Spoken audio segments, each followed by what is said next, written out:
So we're looking at a replacement stock that I got for a Remington Rolling Block. It's a 1902 Remington Rolling Block military pattern. It's a number 5. And I want to show you what I ended up getting. First of all, I had sent the gentleman, his name is Ken Womack, and he runs rollingblockparts.com. And what a great job that man did. I sent him all the stuff down below here is well, almost all of it. All the stuff now below here is original parts. These 3 are original parts, and this is the replacement stock he sent. And I asked him to try to match it up, and he did just a spectacular job matching the finish up between the pictures that I sent him, the video that I sent him, and the stock that he set up. So this is my old one. It had several problems. It does have quite a few gouges in it. His is in a lot better shape, a lot nicer shape. And for instance here, this area, you can see there's a big nick in the wood here, right up near the barrel band. And here, this is in much better shape.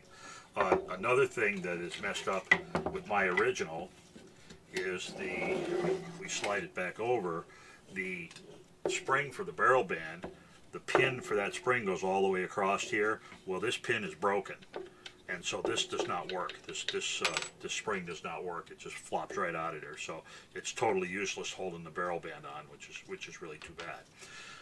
Another thing that's very different is if you look inside here, you can see this is chewed out pretty badly. There was some rust here, and I also believe because of the rust of the barrel band spring, this was moving around a little bit, and it caused this lug recess for this lug. This is a lug that bolts onto the bottom of the barrel and sits down inside the gun, and it allows this to slide around too much and beat it all to heck. So this is in very bad shape, whereas the one in the new gun is nice and clean. And not only that, there's actually, you can just barely see it at the very bottom here of this edge. You can see that metal piece, that reinforcement that's still intact on this one, that was never installed or not correct on this one. Finally, if you look at the very back of the gun, you can just see there's this raised area here, and you'll see that it's very chewed up. Again, this is because this barrel band was this front stock, this forestock, was sliding back and forth, I think, and it ended up chewing this up a little bit. Whereas on this one that I received, this new old stock, look how clean those cuts are. It's in really nice shape. So I just wanted to show this off, how well this came out, and they look almost identical. Here's the original top foregrip, the handguard. Geez, I don't know why I keep saying foregrip instead of handguard. Well, here's the original handguard, and you can see just how well that goes with the new, with the old and the new. They look almost identical. The other thing that's a little different is the finish on this one is in a little bit better shape. This gun's a little duller. The finish on this one is a little better, but the spring works properly. It's not all. It's got a little bit of chewed up spots on it. I guess it's 6 of one, half a dozen of the other. This guy has chew marks all around it. This has a concentrated section of a couple of them, but generally speaking, it's in much better shape. But this stock is definitely in better shape than the one I had. What I'm going to be looking for now is this is the original barrel lug that sits down inside. It sits down inside here, and you see how bad it is. It moves really badly. It's not supposed to do that. What's supposed to happen is here's a replacement one that's not all chewed up. When it goes in there, it's supposed to see it. This one doesn't move at all. It's supposed to stay right where it is.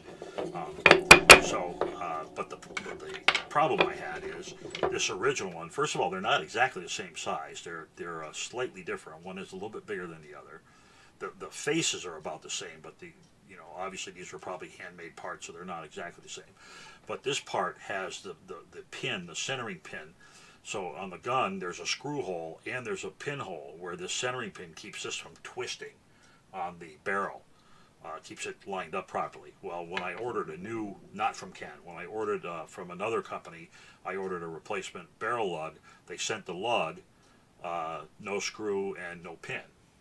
So what I've done is I've gone back to Ken and ordered this assembly again. So the lug, the screw, and the pin.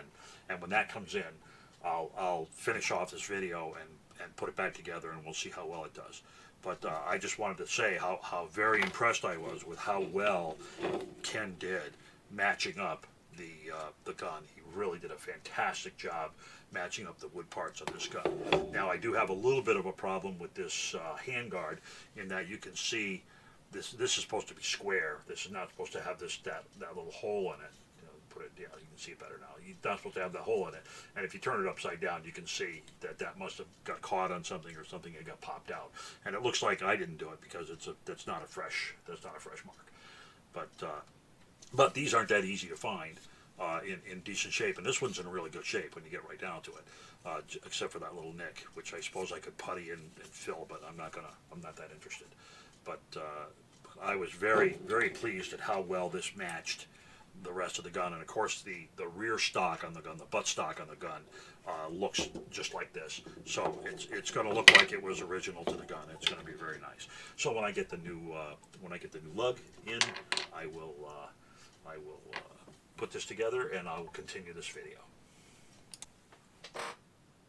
Okay, so we got a package in the mail today. Let's open it up and take a look.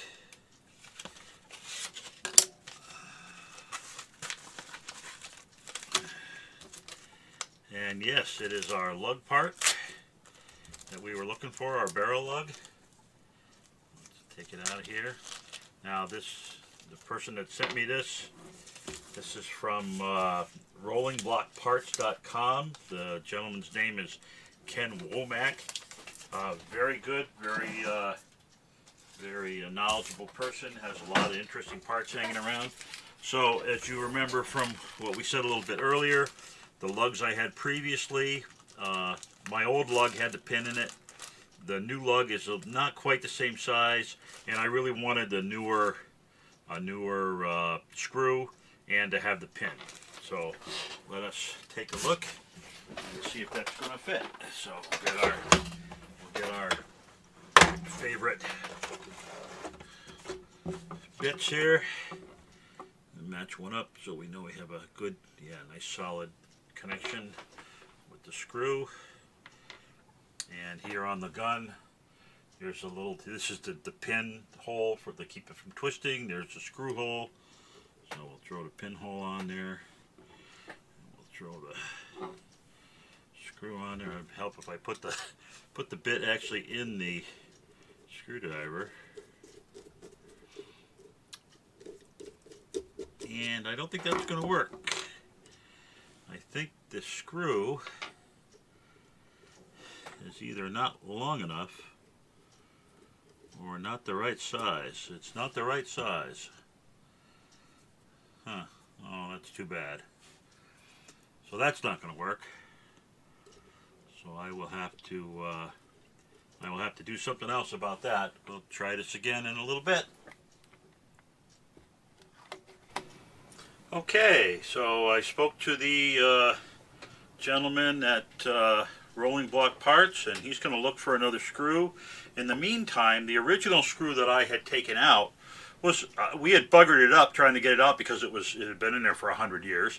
But basically, my brother-in-law, who's a machinist part-time, was able to clean up the buggered part of the screw. So basically what he did was shave it down a little bit, and then he reheat treated it to bring back the color.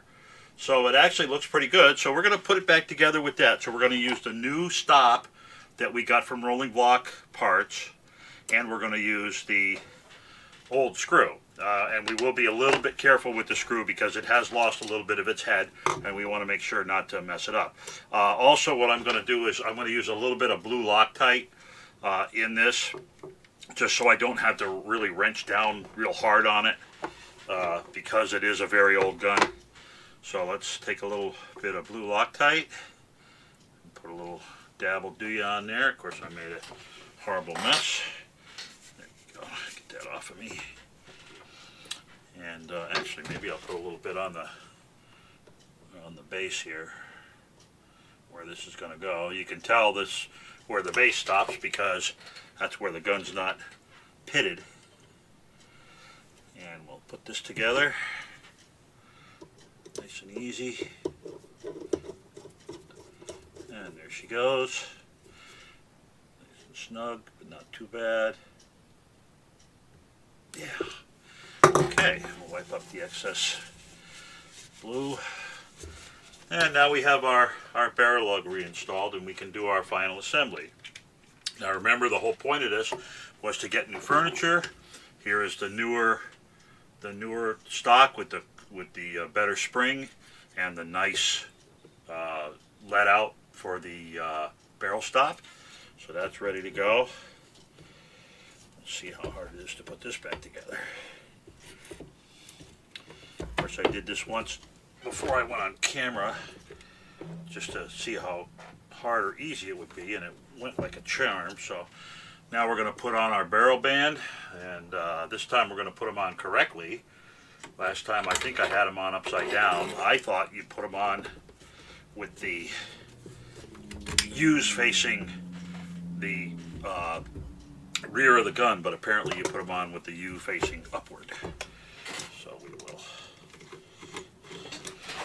see about putting this together. Let me stand up and... What did I forget? Of course I forgot the handguard. No wonder. I wondered why that went on so easy. Let's try this again. So we'll slide this back out. Turn the gun over. And we need to put the handguard back on. So you basically lift the sight and you come down around it. Oh, I'm sorry, and you have to bring up the elevator so that you can twist around it. Okay, and that slides in there. And this whole mess should go on here. Now this is probably going to be kind of tight because this is the new stock. Yeah, beautiful. And that would clip right on there. Looks very nice. Bring the elevator back down. So that's looking pretty good. And like I said, he did a beautiful job matching the color. I mean, it looks like the original. In fact, I have the original right here. If you want to compare them, here's the original understock. His is a little cleaner than mine. This one's a little bit more dull, but color-wise they're the same. This just has a slightly duller finish.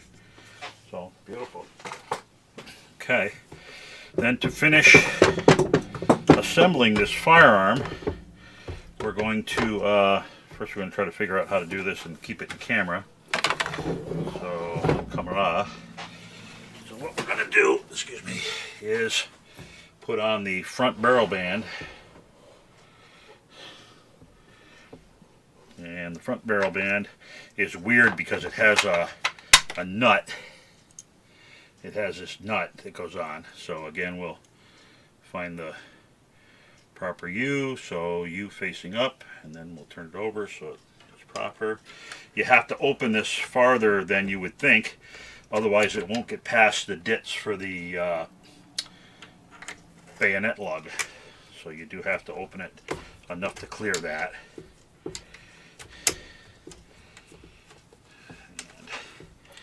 And this is usually a bit of a struggle to try to compress this and get this to catch.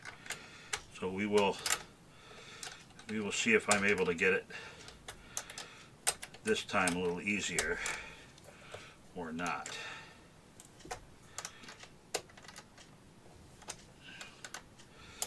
I had to go out and buy a set of miniature wrenches to do this with. I do have ignition wrenches, these are pretty much like ignition wrenches, but I didn't want to use my ignition wrenches on guns. I believe in the separation of hobbies here. It looks like I got that caught okay, so we'll just keep turning it up until we get it right and tight.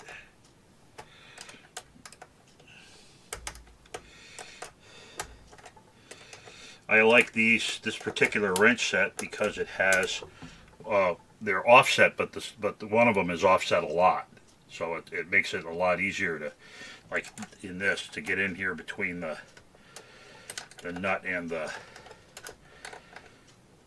actual sling ring. So it's pretty slick. We'll fast forward through some of the wrenching here. You have to open this up so wide it takes quite a bit of time to draw it together. can feel it starting to snug up now.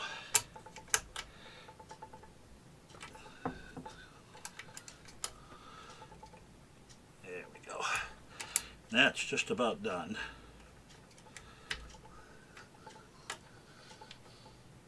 Yep. Now she's right and tight. Okay, so let's remove the stingy. And here we are. So all put back together again. Nice shape. The new lower handguard on there, and it rests a lot better. And came out great. So a very nice, you